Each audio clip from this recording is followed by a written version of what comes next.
as we are sitting in a comfortable meditation posture with the back erect. Seems like we have a new student. Is that possible? I have no idea. How are you? What's your name? I see written Nikki iPhone 12.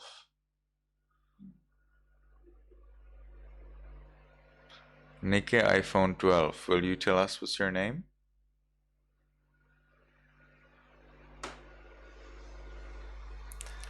Nikki iPhone 12. Will you tell us what's your name? You're a young boy in a red t-shirt.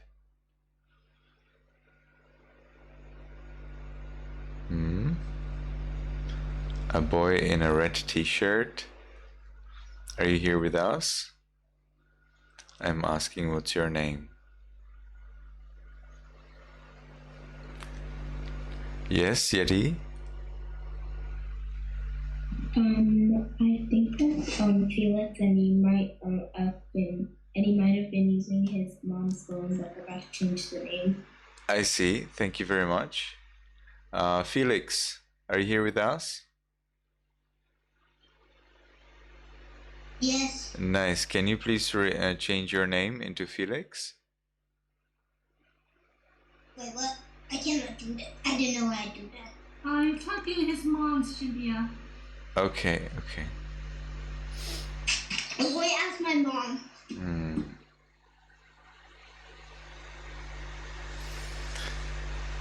Emily, does your camera work?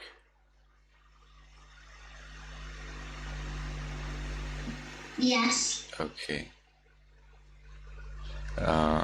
Yes, very well. Very well. Seems to be pretty good. So I think we can start. So as we are sitting in a comfortable meditation posture with the back erect, side cast down, let's make the first determination in our minds voicelessly. From now on, for 10 minutes, I will meditate on muscles and radiate loving kindness without any movement. From now on, for 10 minutes, I will meditate on muscles and radiate loving kindness without any movement. From now on, for 10 minutes, I will meditate on muscles and radiate loving kindness without any movement. And with that determination, we can gently, lovingly notice the flat piece of flesh at the top of the head. Let's allow it to be heavy. And we enjoy the heaviness.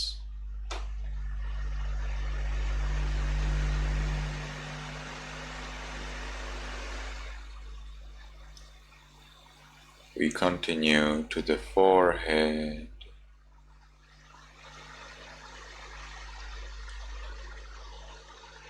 Eyes. Nose. Lips. Chin.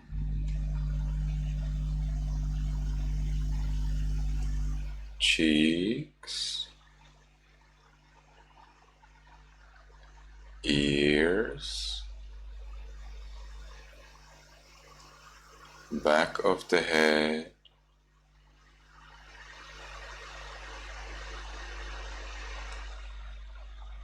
And we allow all of the muscles and flesh throughout the head to be heavy.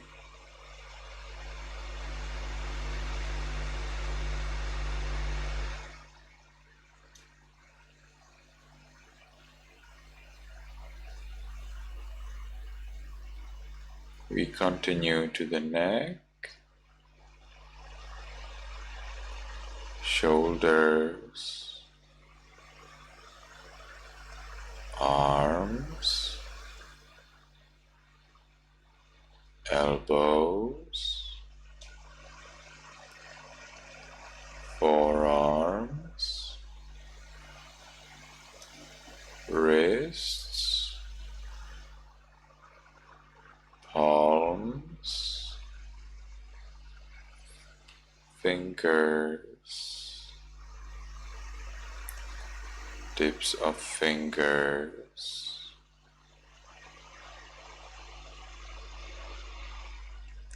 chest, abdomen, back, and we allow all of the muscles and flesh throughout the upper part of the body to be heavy. Make sure your back is erect. If you are, check whether you are not leaning too much forward. We don't want to lean forward or backward. We want to have our back nicely erect like a statue.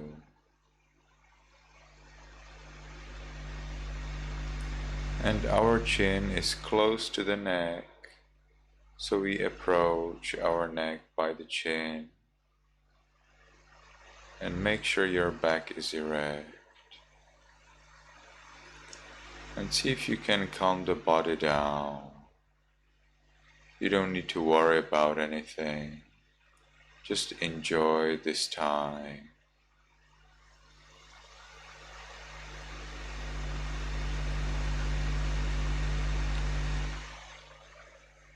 And we continue to the buttocks.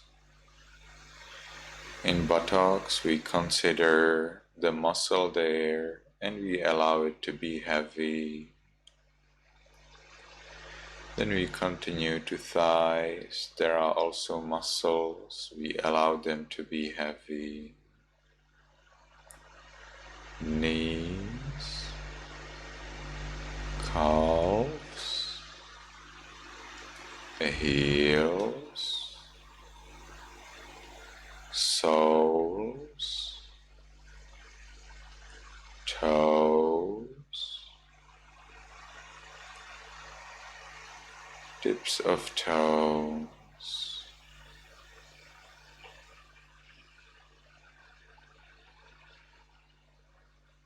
and we allow all of the muscles and flesh throughout the body to be heavy.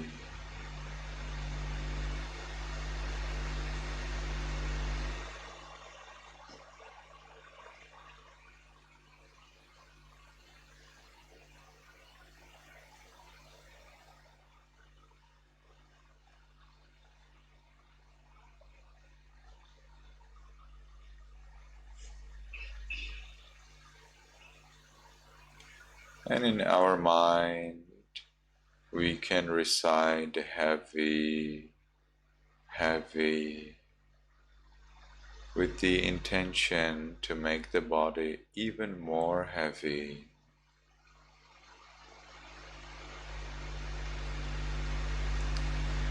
Now, if the body is enough heavy, it is like a statue. It doesn't move. But remember to keep your chin close to your neck. And consider, is my body like a statue?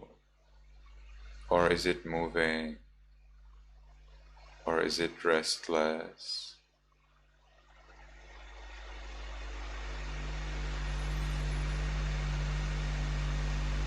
And again, consider, is my chin close to my neck?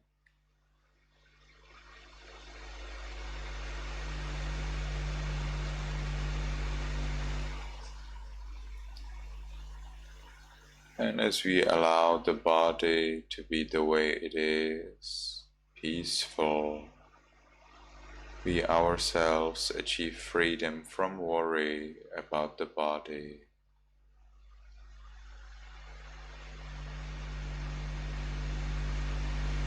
We meditate with opened eyes and we see the floor in front of us.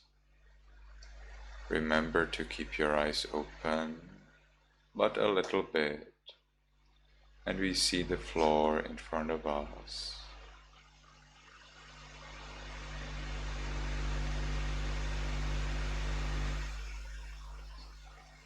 Mommy!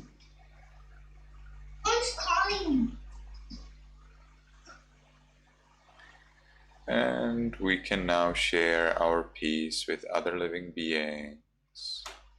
In our minds, voicelessly, we can wish, may all beings in this room be in peace.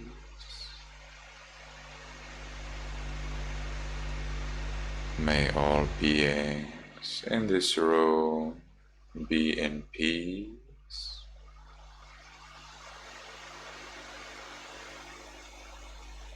May all beings in this building be in peace.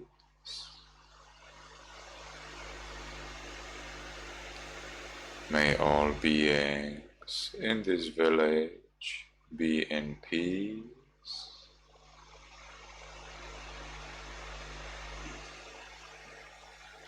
May all beings in this country be in peace.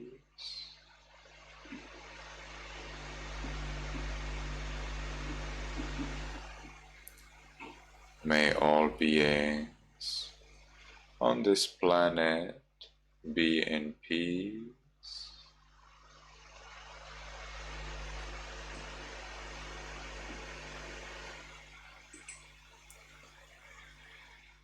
May all beings, including me, be in peace.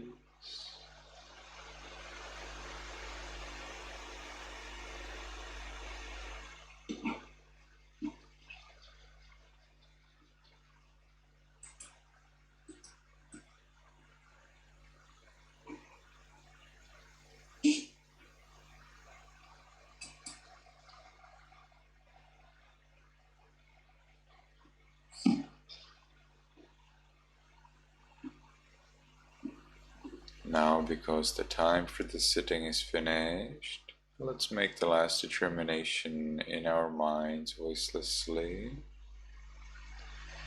From now on, I will always be calm.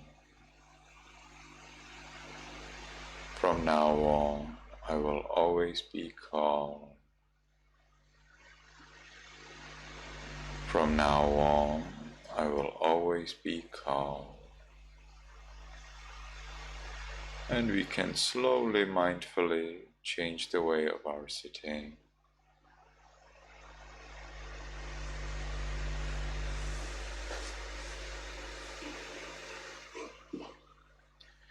So, Tiri, during our meditation, what were you doing? It's very difficult to meditate. Why didn't you just lean over the back of the seat? You are in a car. I have, but I'm not supposed to. Meditation, I thought. You are, because I told you. I told you you should sit in the car the way you should sit in the car. And that's exactly what you didn't do, right? So in the car, you nicely lean over the back of the car, you keep your legs nicely down, and you just enjoy the meditation practice. If you did that, maybe your meditation would be comfortable. So next time, all right? Felix, are you here with us? Did you join us in meditation? It didn't seem so. It seemed like you're looking here and there and walking to see your mom and then walking back and so on.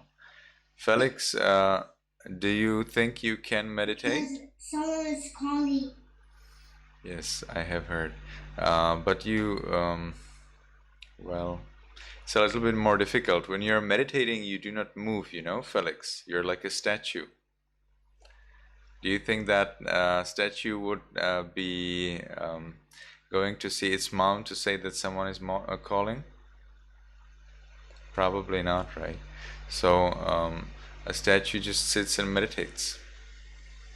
So remember, when you meditate, you cannot move. Okay. Meduke, are you here with us? Yes. Yes. Yes, sir. Yes. Were you comfortable during meditation? Mm. A little bit. A little bit. I'd say you were not comfortable at all, right? I have noticed that during meditation you keep your head like this. Did you keep your eyes open during meditation?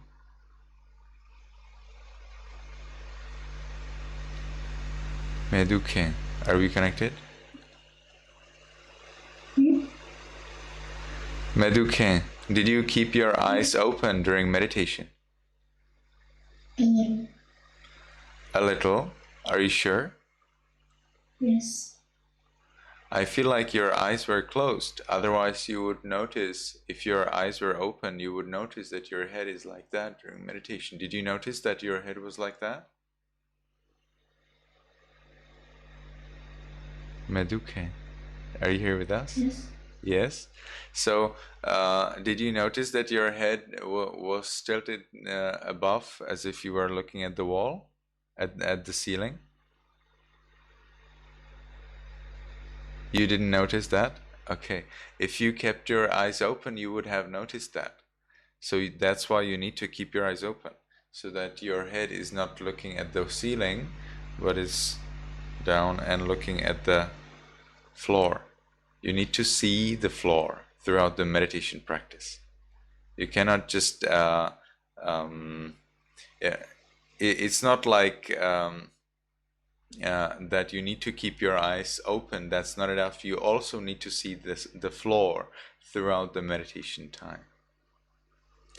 I think Meduke and Felix would benefit a lot if they meditated with me separately every day. Let's say 5 minutes, 10 minutes, so that I can gradually lead you to get the right habit.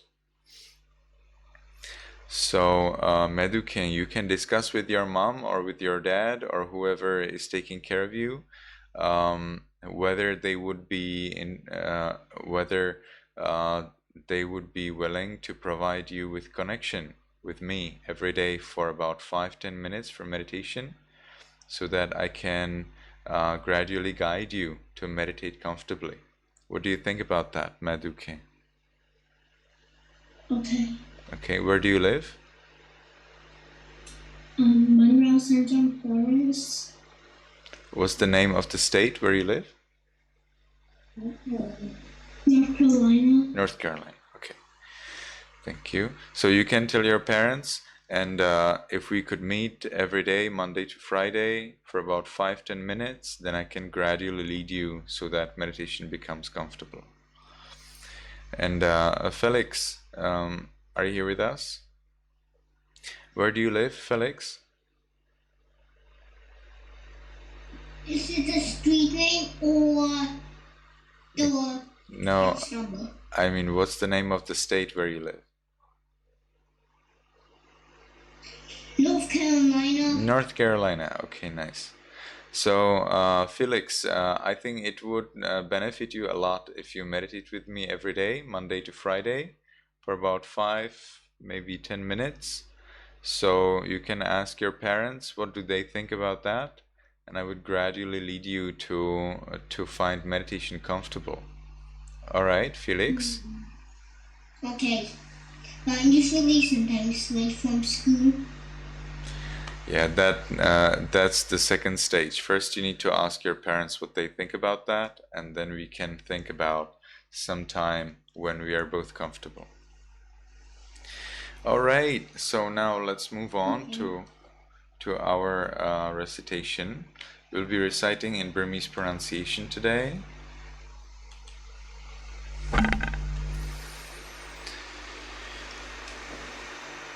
So just a moment, I'll prepare it.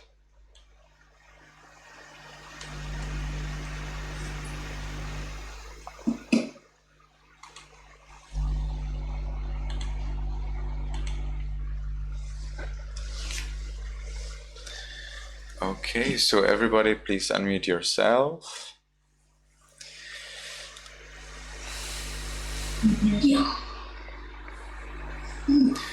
And you can keep your hands together like this at the chest. So I will first say Yamaha Wadami Tam Wadeta in the Burmese pronunciation, and you can then reply Ama Bhande. So let's try that together. Yamaha Wadami Tam Wadeta.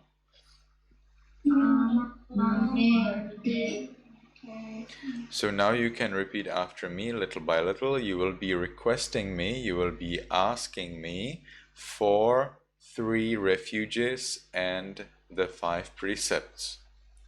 So you can repeat after me, but be careful because this is a Burmese pronunciation. The reading is a little difficult because instead of S, you read Tha. Instead of Ja or Si, you read Sa. Instead of J, you read Za. And sometimes the vowels will also be different. So for example, instead of Anugahang, you will be reading Anogahang. Or instead of Buddhang, instead of Buddhang, you will be reading Bodhang.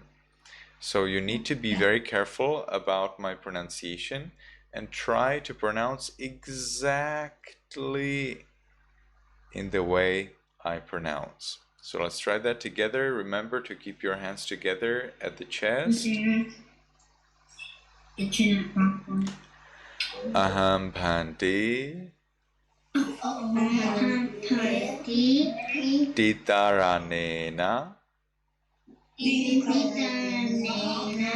Taha Piensatilan Dhamman Yasami.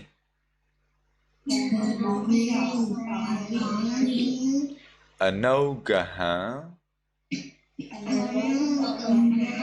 Katawa Tilandeta Me Bhante Anukampan Upadaya Dutiyampi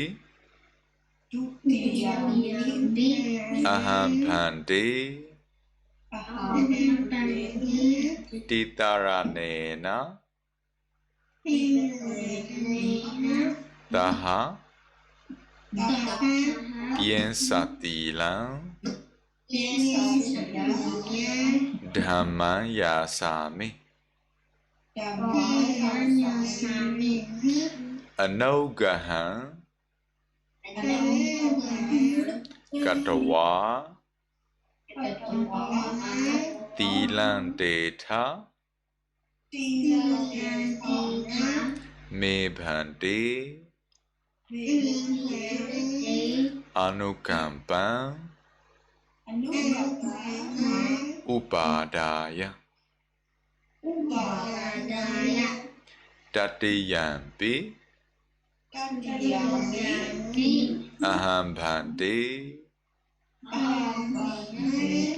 Titaranena Taha Piensatilan Dhamman Yasami. Anogahan Katawa Tilandeta Me Bhante Anukampan Upadaya. So now we will pay respect to the Buddha And when we pay respect to the Buddha, we remind ourselves of the Buddha's character. So first, we say Namo, which means bow. We bow ourselves, we pay respect. And here we are bowing to the Buddha. Tassa means to him, to the Buddha. Bhagavato, Arahato, Samma, Sambuddhassa. These are the three qualities, the three special qualities that we remind ourselves of the Buddha. So Bhagavato means the powerful one. Arahato means that he is worthy, that it is suitable to donate to the Buddha, to donate, to give the Buddha robes, that's clothes, is suitable to donate to the Buddha, food, it is suitable to donate, to give to the Buddha, monasteries and places to live. Then Samma Sambuddhassa means rightly and fully awakened. It means the one who fully understood the truth of the world. Okay, so now we can recite that together. Remember to keep your hands together at the chest, and you can repeat after me. Now this will be Burmese pronunciation, so Sa changes into Ta. Namo Tatta Bhagavato Arahato Tamma Tambuddhata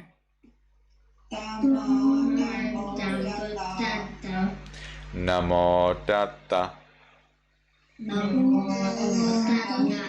Bhagavato Arahato Tamma Tambuddhata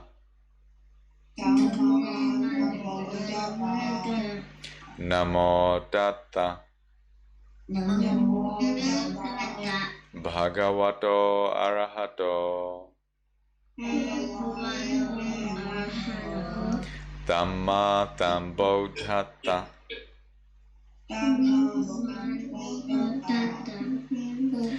Very well, so now you have paid respect to the Buddha, and we are going to look at the three refuges.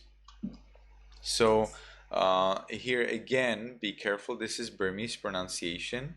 While it is written Buddhang Saranang Gacchami, we actually read it in Burmese a little different. So be very careful about my pronunciation and try to pronounce exactly the same. So remember to keep your hands together at the chest, and you can repeat after me. Bodhan Dharanam Gisami Dhamma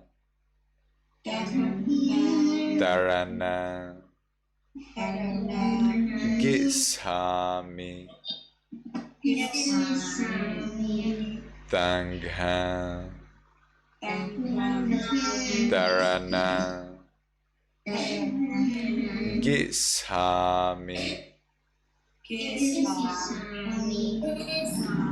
Now for the second time, Dutiyampi Bodhan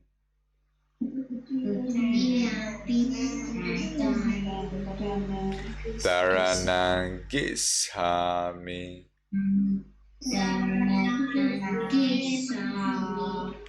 Dutiyampi Dhamma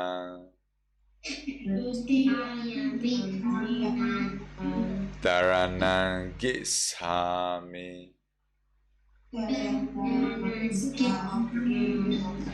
Dutiyampi Tangham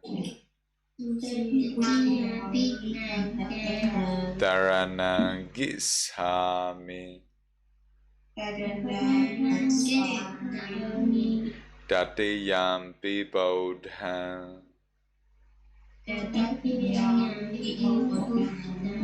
Dharanam Gisami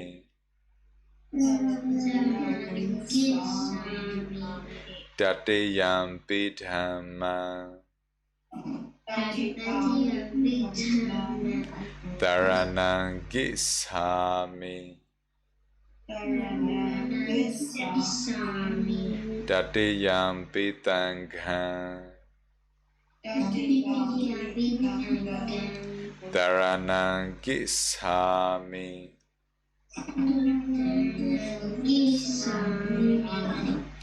So now I will acknowledge, that means I will accept the fact that your going for refuges is complete, and I will therefore acknowledge this. I will say it. I will say going for refuges is complete, and you can then be happy about that and reply Ama Bhante, which means yes, Venerable Sir. So you can unmute yourself and we can do this together. Remember to keep your hands together at the chest. Dharana gamanam pariponam.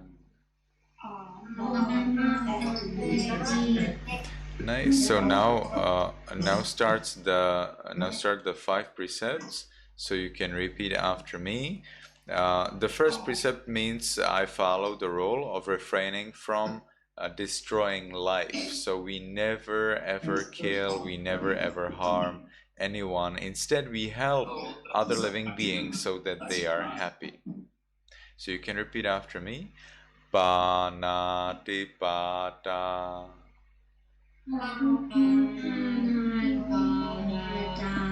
Veramani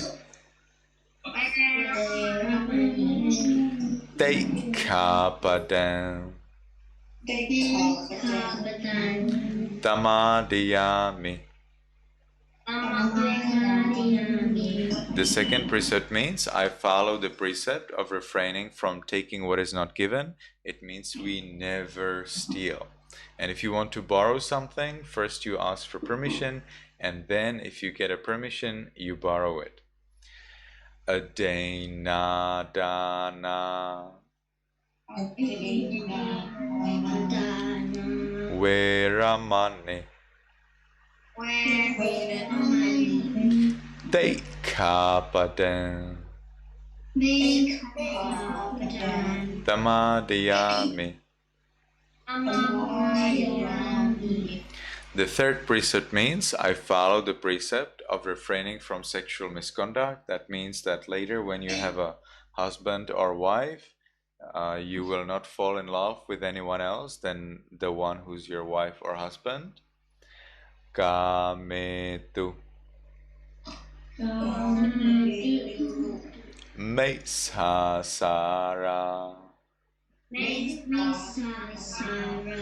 Veramani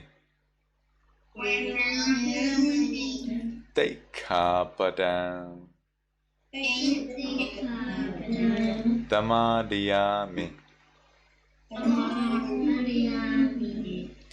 The fourth precept means I follow the precept of refraining from false speech. That means whenever you say something, it is true. So if your parents ask you something, then you always answer them what is true. And when your teachers ask you something, you always answer them what is true. And if your friends ask you something, you always answer to them what is true. Whenever you say something, it is true. It's extremely important. Maybe sometimes what you say will not be pleasant, but you always need to be ready to say what is true. And if you think that the person is dangerous when you tell them the truth, then you need to tell about that person to your parents. You always should be praised and cherished and encouraged and protected and happy whenever you say truth. So whenever you feel that you're in danger, if you say truth, well then there's a problem with the other person. So you need to tell your parents or your teacher that you're in danger. Whenever you say truth, you should be protected and supported. So you always say truth. Okay, so you can repeat after me. Mutawada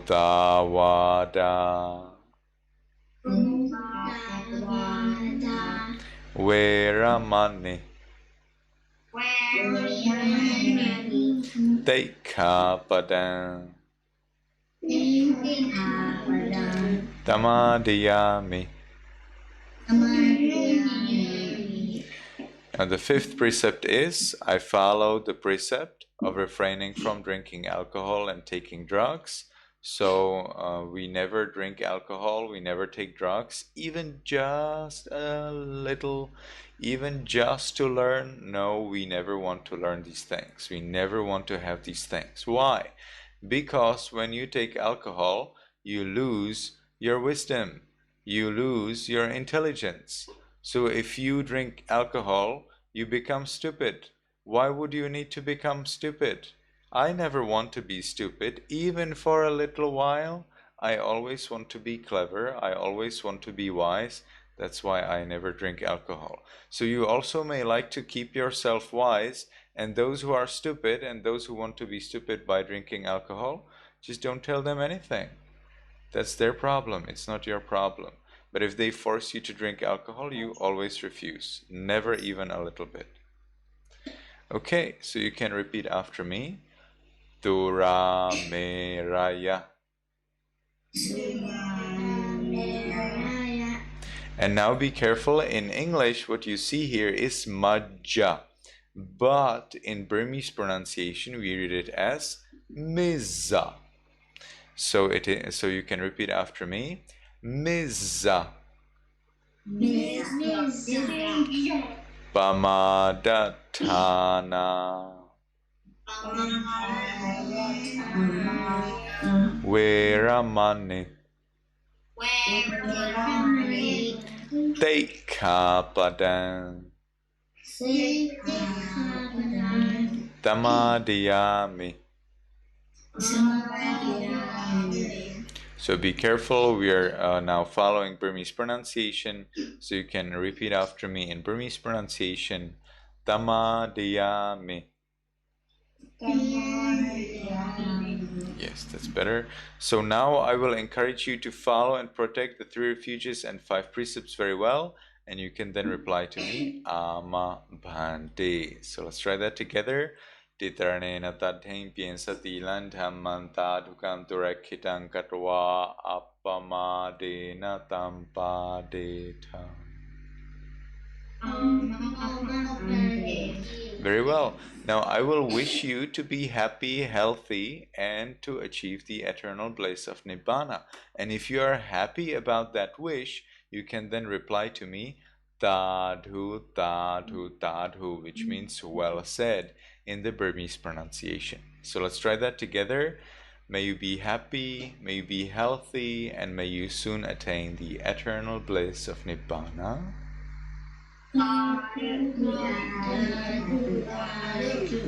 Very well. So now we have done our recitation of the three refuges and the five precepts, and we are going to move on in our beautiful story of the Prince Siddhattha. Last week we were talking about Sangvega. In Burmese pronunciation you call it Tenwega. Okay, so Sangvega is a very important concept. So I would like to ask you whether anyone remembers what is Sangvega. Can anyone ever here tell me what is Sangvega?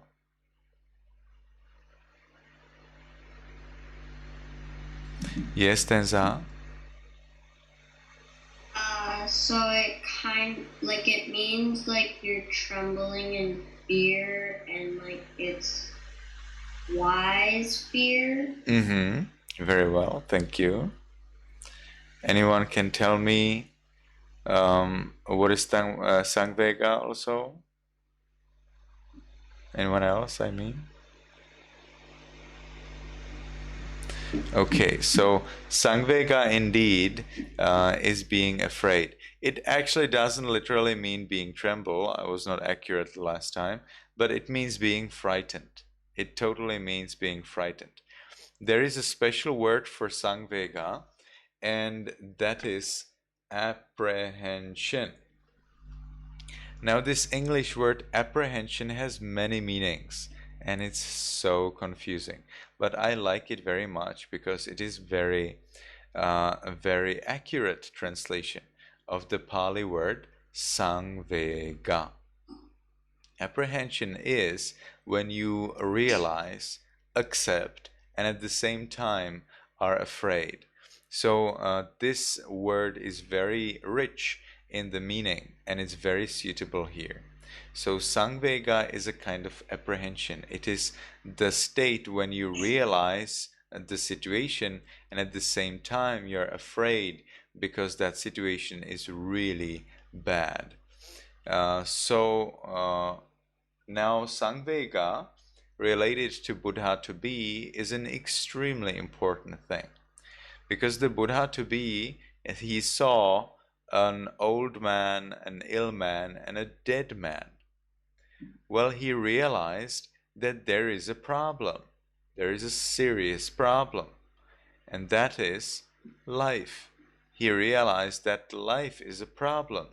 What's the problem with life? Well, because life consists of birth, old age, sickness, and death.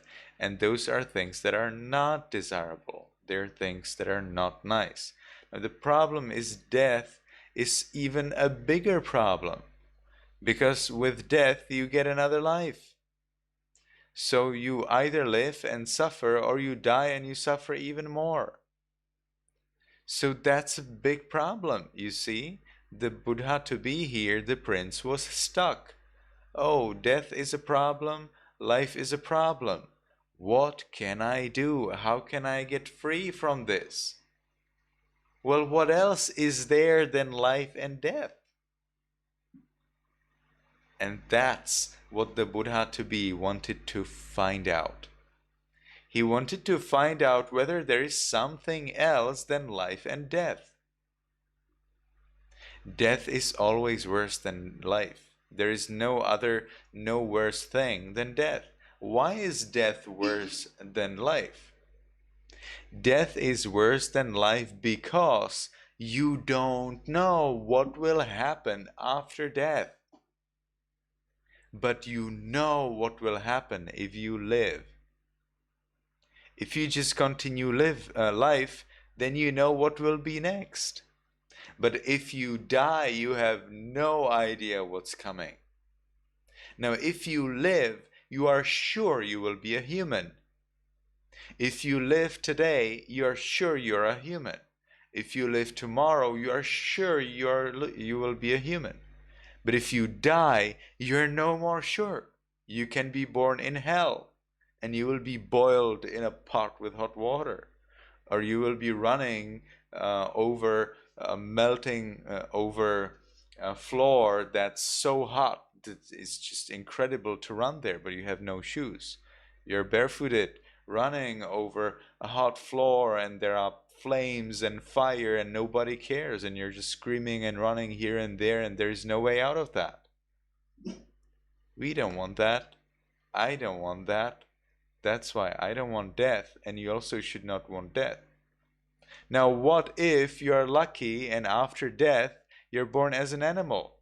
For example, as a mosquito, or as an ant, or as a little bug. Not really good.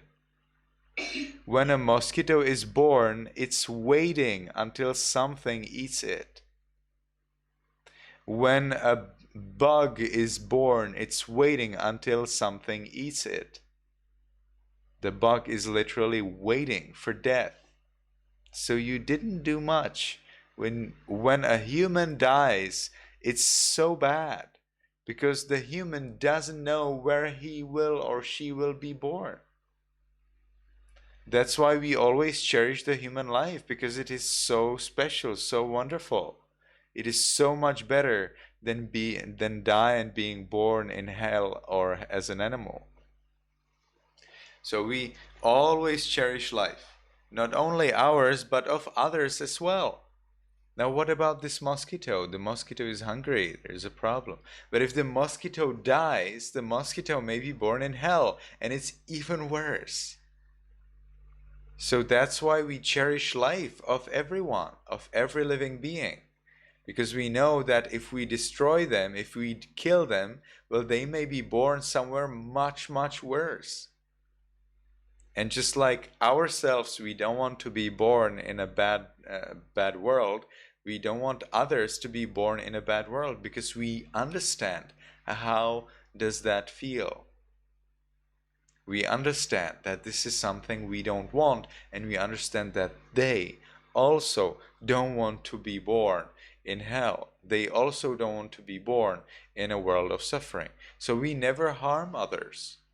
We never want harm to ourselves, and because we understand how much we love ourselves, we also love others. So the love should be the same, because the feeling is the same. All right, so that's Sangvega. With Sangvega, the Bodhisattva, he realized the problem. If he dies, it's a problem. If he lives, it's a problem. So what other choice does he have? What other choice do we have? Okay, and there is a choice, but the Buddha to be had yet to find it. Now we are lucky because we are born in the world where we already know the other choice, the third choice. The Buddha to be at that moment, however, did not know yet whether there is a third choice and what is the third choice. Now again, we are lucky because the Buddha to be found it for us, and now we just learn it from him and just follow, and we're happy. But the Buddha to be did not have this luck yet. And that's what we hopefully will look at least a little bit. We will probably not look at what the Buddha to be found yet, because there is a long way to go to that. But we will continue the story, and I think that the Buddha to be discovered or he met an ascetic. So we'll have to prepare it. I'm not ready for this a little. So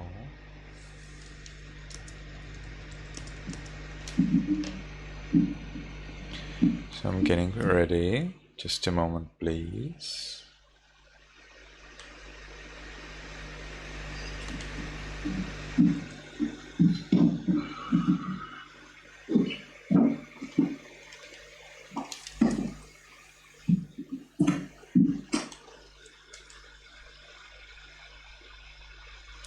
All right, so we finished at Sangvega.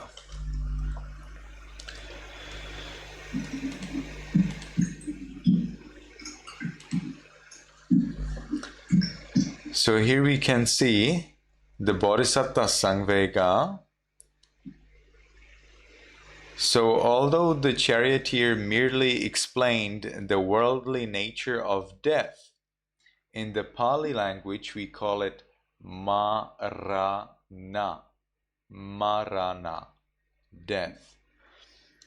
As far as he understood, that when a man died, the relatives who were left behind would never see him again.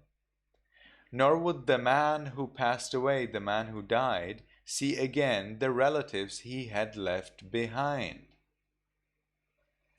The Bodhisattva prince, like the Lion King, and befitting one who desires to become a Buddha, he knew distinctly on reflection, that means he was able to realize as he thought about it, that birth was the prime cause of the three phenomena: death, old age, and illness. If there is no birth, then there is no death, old age, and illness. It's the birth that's the problem, not death, old age, sickness, and death, which he had seen previously. So the Buddha to be clearly understood that it's the birth that's a problem. Because if there is no birth, there will be no old age, sickness, and death. Now that's the question. He did not find any answer yet. So after his return to the Golden Palace, the Bodhisattva prince reflected with penetrative. Sangvega, that means the fear that goes very deep into your heart. Oh, birth is detestable indeed. To whomever birth has become evident, to him old age is bound to become evident. Illness is bound to become evident. Death is bound to become evident. What does that mean? Well, if someone is born, then they will see, they will experience old age, sickness, and death. There is no way out. So as he thought about it, he became cheerless, and morose he became dejected. All right, so he was very, very sad. So now the king Suddhodana, he was really afraid, because now as the Bodhisattva could see the reality of the world, he may like to become a monk. And the king didn't want that. The king wanted his son to become the king. So if he is an ascetic in the forest, well then of course there will be a problem. Yes, Yeri? May I use the restroom? Yes? Same problem.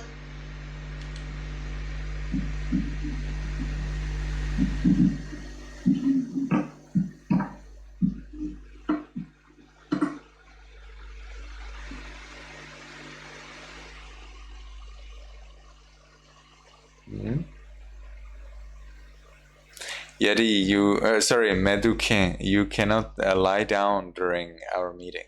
Whenever you are with a monk or in a monastery, you should not lie down. Medukin, I'm talking to you. So you need to sit. It's very important, okay? So you never lie down. This is for everyone here. I know sometimes some people here lie down, but I don't have an option to explain it to you. So now I am telling it to you for all times. Please never lie down when you're speaking with a monk or when you visit a monastery. The only case when you can lie down when you speak with a monk is when you are ill. So if you are ill and you cannot move, or you are in a hospital, lying on a bed in a hospital, well then of course that's fine for you to lie down because you are ill. But otherwise, if you feel fine and you do not have to lie down due to illness, please always keep sitting. All right, Yeti, what was it? What can I do for you?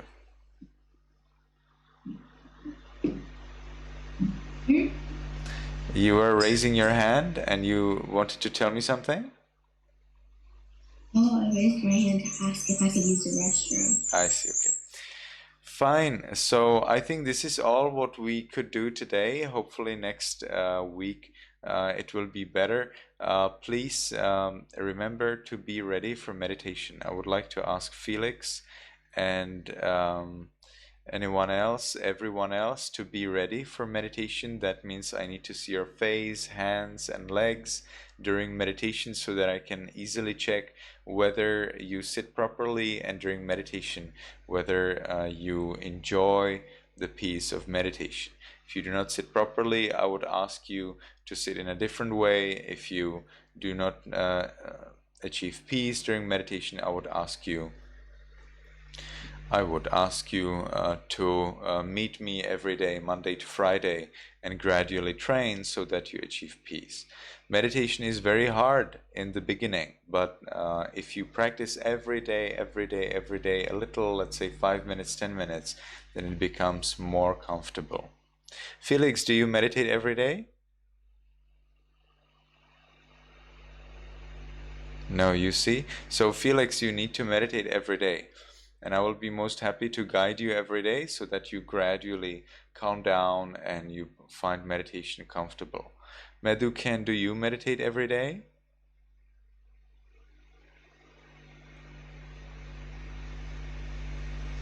No, I see. So this needs to be changed. Definitely Felix and Meduken definitely need to meditate every day so that you gradually realize how to meditate, how does it feel like when you achieve peace. All right, so thank you everyone for coming today. It was a pleasure to see you again, and I hope to see you next week. May you be happy, May you be healthy and may you be successful in everything you do. Goodbye, well officer.